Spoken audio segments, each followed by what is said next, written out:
Hamabigarren jardunaldian etorri da Alavezen lehenengo porrota.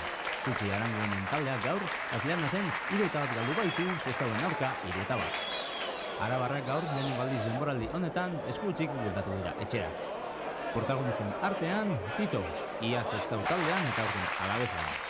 Blasi hartaren taldeak argi utzi du gaur zerraitik orainik ez duen galdu partidurik etxean. Gainera, River taldeak orain arte 6 partiduetan gol bat bakarrik jaso du Lajearaz futbol zelaian, eta hori gaur izan da, eta horrek ez du izan zertarako ere balio. Hasierako minututatik, Blasi hartaren mutilak erabat nagusitu dira. Zelai erdian presionatuz, Alaveseri ez diote utzi baloia mugitzen. Horren ondorioz, lehenengo minutuan etorri da aurreneko gola. Golegilea Ibon Begoña izan da. Erdilari bizkaitarra partiduko jokalarik onena izan da. Irudietan duzue golaren errepikaldia. Nouak barnekalde egin eskuin legaletik erdiratu eta Ibonek modu horretan baloia sareetara bidali du. Aurreneko minutua eta jadanek markagailuan zestau taldea aurretik. Eta nola ez, jokalariak eta jarraitzaileak pozik. Baina Alavesen erreakzioa ez da ez berandu etorri. 14. minutuan heldu baita berdinketaren gola. Mujikak erdiratu, Castilla jokezin kontrolatu, Eladeri heldu zaio baloia eta honek sareetara bidali du baloia. Arabarren lehenengo erasoaldia izan da eta etekina ezin hobea. Gola.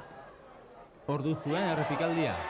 Baloia Eladeri heldu zaio eta honek modu horretan jarri du markagailuan banako berdinketa. Ez zegoenez, Blasiarreta oso pozik bere jokalariekin. Eta irudiotan, Alavesen bigarren aukera Joseba Agirrek erdiratu eta Castillejaren burukada gora. Ez du ez gaur aurrelari nafarrak partidu bikaina egin. Riverren erantzuna berehala etorri da. Fuentesek jaurtik eta bortitza egin eta Titok bi alditan baloiak geratzea lortu du. 10 minutu noraezean ibili eta gero, zestak berriro dominatu du partidua. Eta horren lekuko jokaldi hau. Solaunek bat-biko egin olaetakin, Solaunek erdiratu, buruz errematatu Ibonek eta gorkak modu horretan baloia sareetara bidali du. 2-1 markagailuan eta zaletuak ezin pozago. Irudietan duzue golaren errepikaldia. Buruz errematatu Ibonek, Titok deliketa bikaina egin, baina gorkak bakar-bakarrik marra gainean baloia sareetara bidali du. 2-1 emaitzarekin heldu da atxeden aldira.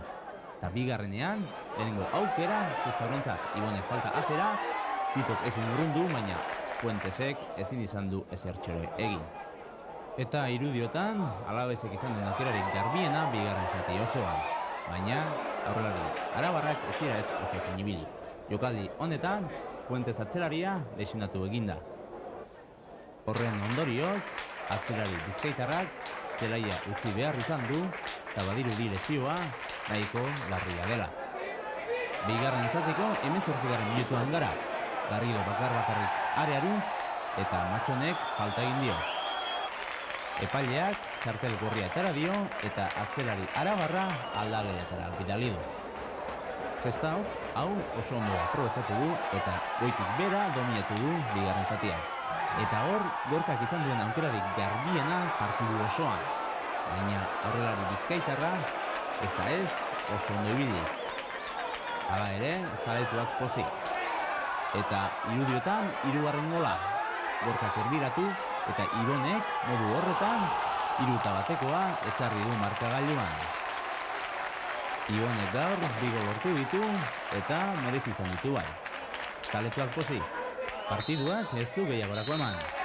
Riverrek merezitako garaipena lortu du gaur arratsaldean eta Alavesek asko hobetu beharko du datorren astean bigarren porrota jasatea nahi ez badu.